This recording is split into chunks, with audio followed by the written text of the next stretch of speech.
ថ្ងៃនេះខ្ញុំឈរមើលទៅមុខឆ្ងាយផ្លូវវែងពីបាតែចិត្តមិនរីខ្យល់បងបោកខ្លាំងមេឃងងឹតព្រៃតែភ្លើងក្នុងចិត្តមិនដែលរលាទឹក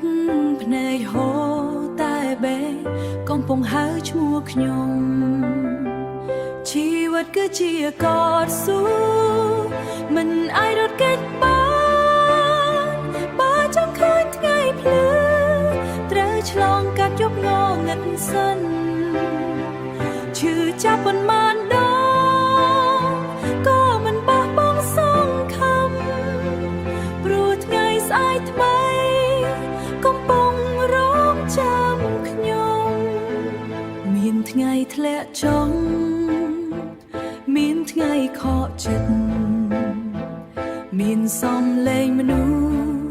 និយាយថាខ្ញុំមិនបានតែខ្ញុំជឿខ្លួនឯងមិនស្ដាប់ពាក្យបោកបញ្ឆិតដើរតាមសូរបណ្ដោយចិត្តក្លាហានជីវិតគឺជាកតស៊ូ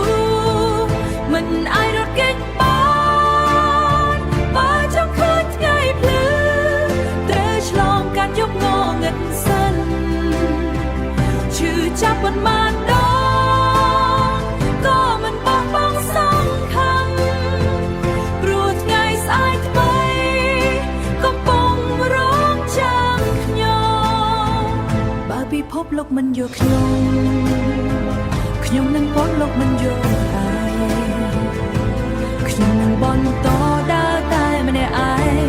ព្រោះជីវិតមិនមែនផ្លូវផ្ការរំដេងវាជាផ្លូវថ្មតែខ្ញុំមិនខ្លាចឡើយជីវិតគឺជាកតស៊ូខ្ញុំជ្រើសរើសមិនចោលចា